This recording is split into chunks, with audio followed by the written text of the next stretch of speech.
Hello everyone, you're welcome once again to my YouTube channel, and today we are looking at bee farming, and now we are specifically looking at the bee hives, how to maintain them, how to even ensure that your bees produce good honey and other hive products with the help of the CEO of Tree Honey Bee Farms in the person of Mr. Newman. Do stay with us for this interesting discussion.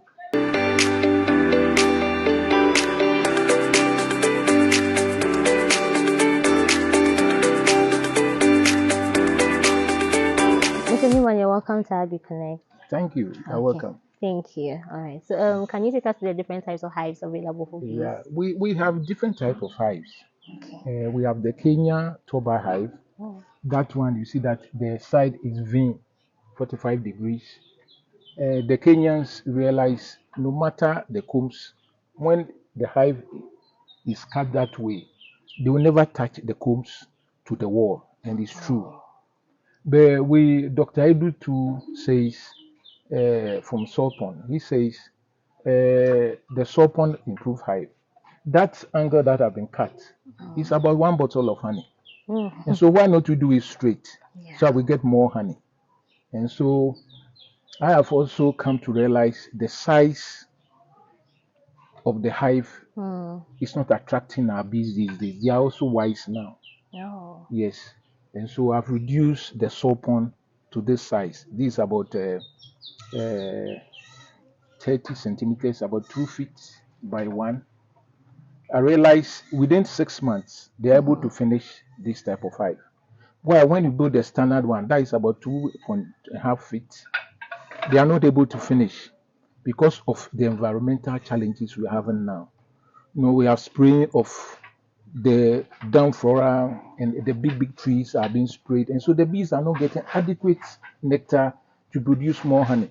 And so they stay for some time in the big hive and they are fed up and they move away. But when the hive is cute, within a short time, they are able to finish and maintain it. And this is my own practical experience. And so I've reduced my hives to this sizes. And I'm seeing that the bees are staying and they are doing wonderful work. This is another type of hive. This is called the Langstroth. Sammy, if you can bring the bar over there, 1 bar. This Langstroth have a different bar. You see this one have single bars. Give me one of the bar. Give me 1 bar. Oh, the bar. Yeah, the one. Yeah, that one. That one. This is put on this hive. This is put on the Sopon bee tuber hive. This is called tuber hive. Yes, this put on it. And so they build a comb on this. And so this is how this one. Then this type is called the Langstroth. They always call it foreign hive, but with this one it was built locally. We are trying to check on the wood. In fact, the type of wood they use is not very good wood. They are supposed to use very good wood. If you use a good wood, it's guaranteed for 30 years. Yes, your bees can be in and they'll be working for you for so many years because they themselves will be preserving the hive as the years go by. But this one, they use an inferior wood. And so we have to improvise with a plastic under to check termites and other things. It's another innovation. But this one have this type of bars. This is called frame hive. The bees build the comb in this, and you see the strings. Yeah. And so this one you can transport it to anywhere, you don't have problem. But this one, when you transport it, to break because there is nothing to hold it. And then this one to have a special extractor called centrifugal extractor. You encap the comb, and so you put it in the centrifuge, and it will spill off all the honey, but the combs will be intact. And so this one is good for commercial beekeeping. But we are having challenge in the industry in Africa. We have a pest called wax moth.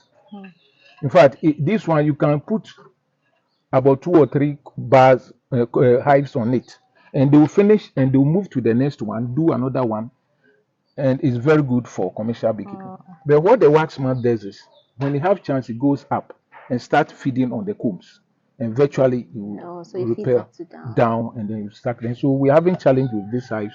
But this one, you harvest everything and left with the brood and the pollen for them, and they will continue for you. But this one, you put it back and they will fill. And so this is the advantage and disadvantage in there. Then we have other hives. We have, in fact, Africa, we have opportunity to use a lot of hives. Okay. And so we build straw hives, we build cement hives, we build basket hive, we build bamboo hives. All are alternatives. And if beekeepers will be able to add all this to this modern one, we'll get more production. In fact, Ethiopia is the African leading producer of honey. Why? Because they rely on both the modern technology and And then then their own local. traditional Yeah. technology.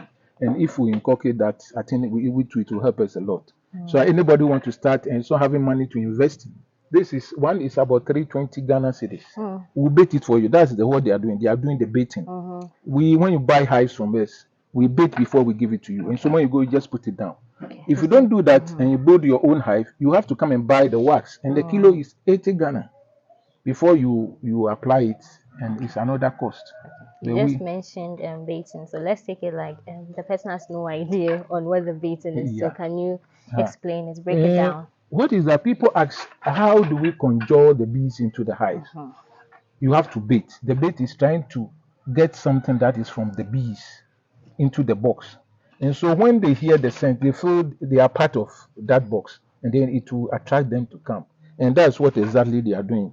We melt the wax. The wax, we will get it from the combs Yeah. that when we process the honey, the comb will turn into wax. And so it's from the bees. Yeah. And then we add some fragrance. We have lemongrass fragrance. We add Okay. it.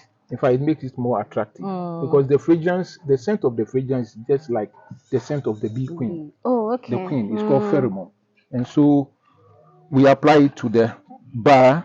And then the reason why we apply it to the bar, it helps the bees when they come to follow the it's something like laying a foundation for them. If you don't do that, they can decide to do it across, Okay. and you miss your target when you are going to harvest. It means that when you raise it, there will not be any bar bar. because it's across.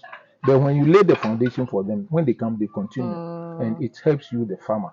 That is the advantage in the baiting, and it makes the hive very attractive to the bees. You see, when you come, there are bees all around. Some of them, because they've heard the scent of the wax, it attracts them to come around. Okay. You mentioned earlier that the beehive is supposed to stay for at most 30 30 years. 30 years. When you use a good wood. Good wood, exactly. If you don't use a good wood, this one will be there for 3-4 years. It will get spoiled. But when this one, when it's hardwood, with our weather, the rain and then the sunshine, we put iron sheet on it too, so that it won't have direct. Some people usually put wood, but the wood I don't advise because it will deteriorate because of our weather. But when you use the iron sheet, it protects both the hive and then the wood itself. What of heat?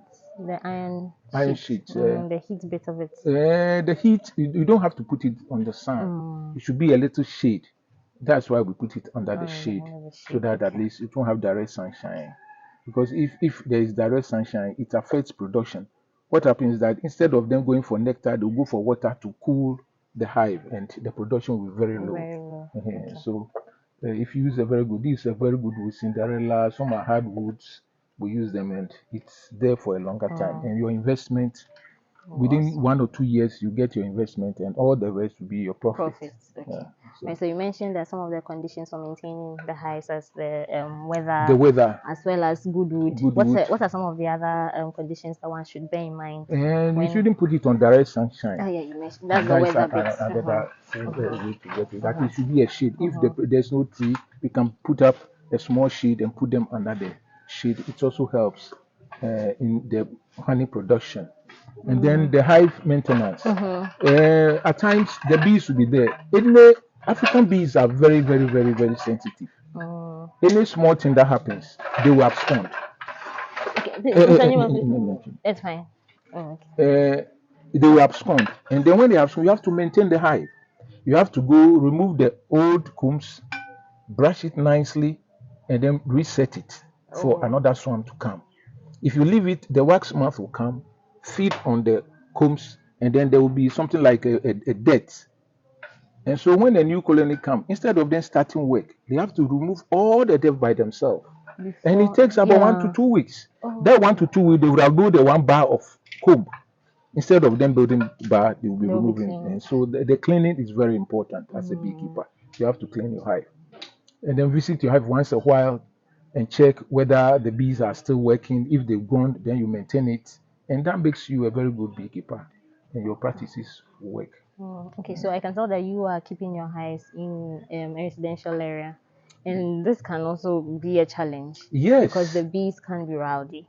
So yes, how do you ensure that maybe you do this and then live harmoniously with your yes. Urban beekeeping is good because you have a mm, lot of flowers in the cities and the gardens, but you have to be very careful. mhm. The first thing you have to watch out is as soon as the honey is full, you have to harvest. Because when the bees have enough honey, their security network is very wide. They set up very good security because they have enough honey. And that is what happens. If your neighbor is putting on perfume, they will go and attack because they have honey and they have to preserve it. If they hear any noise somewhere, they will go and attack. And it's very risky. I don't advise urban beekeeping because you have to Oh, you look don't at it. advise I it. don't Oh, advise. I okay. don't advise because Health if hazard. you are not a professional beekeeper Mm, to know that the honey is ready to harvest and you leave it, you have to go and call somebody to come and harvest for you. I would advise you not to do it because the bees will go and attack your neighbors and it will be a problem. It should be at least 100 meters away from a residence. mm. And so if you are there and you have a wall and just went and put the hive against the wall, then those around Around, will be in yeah. trouble. The It's health not hazard part advisable. of it. Yeah. Oh, okay, all right. Maybe are there any other health hazards that people should consider when it comes to aside the urban beekeeping, other health hazards they should look at If when it comes to a place where there is too much noise, noise?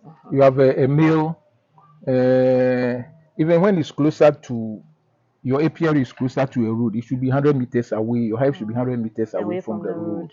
road. I could remember recently there was a mango farm opposite the road, and so my bees were crossing to pick nectar From the mango tree. mango tree, and somebody was just going to farm passing, and he saw the bees. They hit one of them. It was very serious, Hmm. and so now I have to put a signboard there that bees crossing. Bees crossing. So when you pass, bees are crossing for nectar, and Yeah. you don't have to hit them, or Mm. else you'll be in trouble. And so these are some of the Mm. challenges we have. If you have a path person, you don't have to make that your hives get closer to the Close. path. You take it about 100 meters away, and Okay. it also saves lives. Okay. Mr. Newman, you're giving us a lot of details when it comes to hive construction and bean selection. So, do you have any final words for individuals who might be considering venturing into beekeeping and are not even well versed when it comes to Hive these construction. years? Usually people read from magazines and they take measurements, give it to carpenters, and they do. One, they don't know the type of wood, and so usually they use any wood, Any wood? and that is one advice. They have to use a proper wood. If When you you are say doing proper wood, a hardwood, you okay. have a hardwood, Cinderella, mahogany, any hardwood, you can use it for beekeeping. That is the best first advice. And then they should look at the measurements of the bars. Usually, because people don't understand, we have something we call bee space. Let me have one bar. The bees, no matter where they are, you see this thing. When they build one comb here, the distance between here to here, automatically they build another comb here. And if you don't know this measurement and go and build a big comb like this, they'll build two on the bar. And so that is one challenge people have mistakes people are. And then people too think when the bars are on the hive and the bees get in, you use propolis to get it stuck. And Oh, so they think you use nail. And so when they build the hives, they nail it so that it becomes very hard so it doesn't move. And this is one thing people have been doing too.